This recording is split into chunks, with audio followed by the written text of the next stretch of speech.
ఫ్యాక్టరీలో గిరి, రఘు అనే అన్నదమ్ములుండేవారు. వారి తల్లి శాంతమ్మ. తండ్రి చిన్నతనంలోనే మరణించడంతో అన్న రఘు ఇంటి బాధ్యత అంతా తీసుకుని కుటుంబాన్ని పోషిస్తున్నాడు. గిరి చదువుకుంటున్నాడు. తండ్రి చనిపోయినప్పటి నుంచి రఘు ఒక ఫ్యాక్టరీలో వర్కర్గా పనిచేయడం మొదలుపెట్టాడు.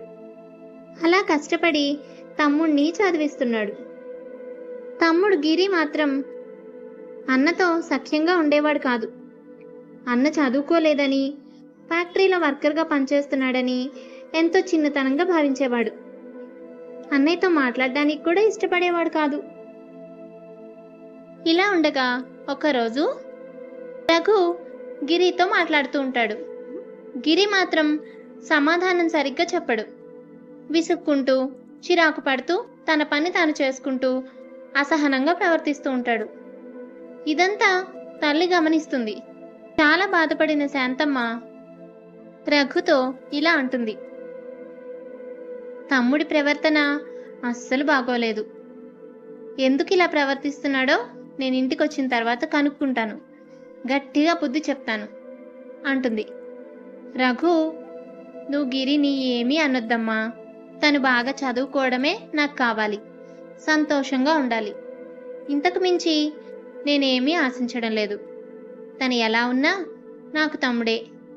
రేపొద్దున్న వాడేదో నన్ను చూస్తాడనో, సంతోషంగా ఉంచుతాడనో నేను ఇదంతా చేయడం లేదు. గిరి నా తమ్ముడు. ఆ బాధ్యతతోనే చేస్తున్నాను. నాన్న ఉంటే ఎలా చూసుకుంటారో అలా నేను చూసుకోవాలి అనుకున్నాను. ఇంతకు మించి గిరి నుంచి నేనేమీ ఆశించడం లేదు. గిరిని ఏమీ అనకు అని చెప్పి వెళ్ళిపోయాడు రఘు. శాంతమ్మ రఘు మాటలకు సంతోషించినా గిరి ప్రవర్తనకు చాలా బాధపడింది. రఘు కూడా మనసులో బాధపడుతున్నాడని తనకు తెలుసు. కొన్ని రోజులకి శాంతమ్మ గిరితో, గిరి, అన్నయ్యకు భోజనం వేళ అయింది. బాక్స్ మర్చిపోయి వెళ్ళిపోయాడు. ఫ్యాక్టరీకి వెళ్ళి ఈ బాక్స్ అన్నయ్యకి ఇచ్చిరా అని చెప్తుంది. గిరి విసుక్కుంటాడు. నేను బయటకు వెళ్ళాలమ్మా, నేను ఇప్పుడు వెళ్ళను. అయినా ఫ్యాక్టరీకి వెళ్ళడం నాకు ఇష్టం ఉండదు. తనొచ్చి తీసుకోవచ్చుగా అంటాడు. ఈరోజు నాకు ఓపిక లేదు, లేదంటే నేనే వెళ్ళేదాన్ని. ఒక్కసారి వెళ్ళి ఇచ్చిరా గిరి అంటుంది శాంతమ్మ. ఇక తల్లి బలవంతం మీద బయలుదేరతాడు గిరి. అక్కడికి వెళ్ళిన తర్వాత ఫ్యాక్టరీ బయట నుంచుని అన్నయ్యకి కబురు పంపిద్దాం అనుకున్నాడు. ఇంతలో లోపల నుంచి వచ్చిన ఇద్దరు వ్యక్తులు గిరిని అడిగారు. నువ్వు రఘు తమ్ముడివే కదూ? గిరి కదా నీ పేరు అని అడిగారు. అవునండి, మా అన్నయ్యకి బాక్స్ ఇవ్వడానికి వచ్చాను. కొంచెం దీన్ని మా అన్నయ్యకి అందజేస్తారా అడిగాడు గిరి. వాళ్ళు ఆశ్చర్యంగా చూశారు. ఎందుకండి అలా చూస్తున్నారు అడిగాడు గిరి. మీకు తెలీదా? మీ అన్నయ్య ఈ 4 రోజులు లంచ్ తినకుండా ఎక్స్ట్రా డ్యూటీ చేస్తాడు. ప్రతి నెల ఈ తారీఖుల్లో భోజనం చేయడు, రాత్రి ఇంటికి వెళ్ళి నిద్రపోడు, ఓవర్ టైం చేసి డబ్బులు సంపాదిస్తాడు. నీ ఫీజు కోసమేనట కదా. ప్రతి నెల నీకు ఫీజు కట్టడం కోసం మీ అన్నయ్య ఈ 4 రోజులు హార్డ్ వర్క్ చేస్తాడు. అప్పుడు కానీ మా ఓనర్ గారు డబ్బులు ఇవ్వరు మరి అంటారు వాళ్ళు. ఏంటండి మీరు చెప్పేదంతా నిజమేనా అడుగుతాడు గిరి. అవును బాబు, ప్రతి నెల మీ అన్నయ్య ఒక్కడే ఈ 4 రోజులు ఫ్యాక్టరీలో ఉండి రెప్పపాటు క్షణం కూడా ఖాళీ లేకుండా పనిచేస్తాడు. అప్పుడే మా ఓనర్ గారు ఎక్స్ట్రా డబ్బులు ఇస్తారు. ఇదంతా వినేసరికి గిరికి మాటలు రావు, ఆశ్చర్యంగా ఉండిపోతాడు. అక్కడి నుంచి బయలుదేరి ఇంటికి వెళ్ళిపోతాడు.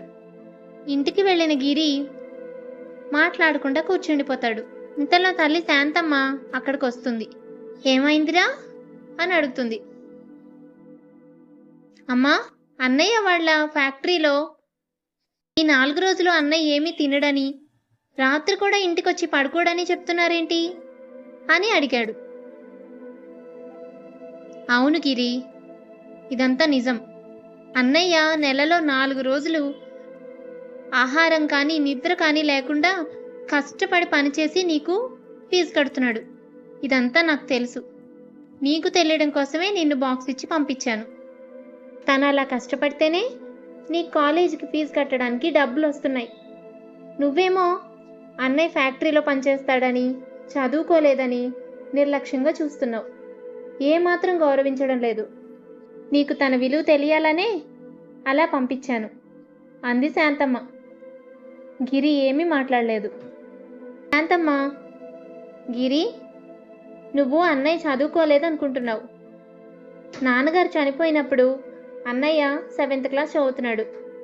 అప్పుడు తనే క్లాస్ ఫస్ట్. చాలా మంచి అబ్బాయి. అందరి దగ్గర మంచి పేరు తెచ్చుకున్నాడు. స్కూల్లో టీచర్లు స్కూల్ మాన్పించడానికి ఒప్పుకోలేదు. నాన్నగారు చనిపోవడం వల్ల, నేను చదువుకోకపోవడం వల్ల అన్నయ్య ఇంటి బాధ్యతలు తీసుకోవాల్సి వచ్చింది. నేను మిషన్ కుట్టి సంపాదిస్తే అన్నయ్య వర్కర్గా చేరి కష్టపడి సంపాదించాడు. నాన్నగారు లేని లోటు నీకు తెలియకూడదని, నువ్వు బాగా చదువుకోవాలని తన జీవితాన్ని తను త్యాగం చేశాడు. నువ్విదేమీ ఆలోచించకుండా కేవలం తనని చులకనగా చూసి బాధ పెడుతున్నావు. అదే అంతా బాగుండి చదువుకునుంటే అన్నయ్య ఈ పాటికి మంచి పొజిషన్లో ఉండేవాడు. నీకోసం తన జీవితాన్నే త్యాగం చేశాడు. దానికి నువ్విచ్చే విలువ ఇదేనా గిరి? అడిగింది తల్లి. గిరి తను చేసిన తప్పుకి చాలా బాధపడ్డాడు. ఇకపై అన్నయ్యతో ఎప్పుడూ అలా ఉండనని, విలువ తెలుసుకున్నానని క్షమించమని కోరుతాడు. అంతేకాదు, అప్పటి నుంచి గిరి రఘుతో సఖ్యంగా ఉండేవాడు. తన పనుల్లో కూడా సహాయం చేసేవాడు. అంతేకాదు, ఇంటికొచ్చిన తర్వాత తనకు తెలిసినంతలో అన్నయ్యకు చదువు కూడా నేర్పించాడు. దాని వలన అన్నయ్యకు ఫ్యాక్టరీలో కొంత మంచి ఉద్యోగం లభించింది. ఇక గిరి కూడా బాగా చదువుకొని మంచి ఉద్యోగం సంపాదించి ఇంటిని చక్కగా చూసుకున్నాడు. ఈ కథ మీ అందరికీ నచ్చితే తప్పకుండా లైక్ చేయండి. మరిన్ని మంచి మంచి కథల కోసం మా ఛానల్ని సబ్స్క్రైబ్ చేసుకోండి. Thanks for watching.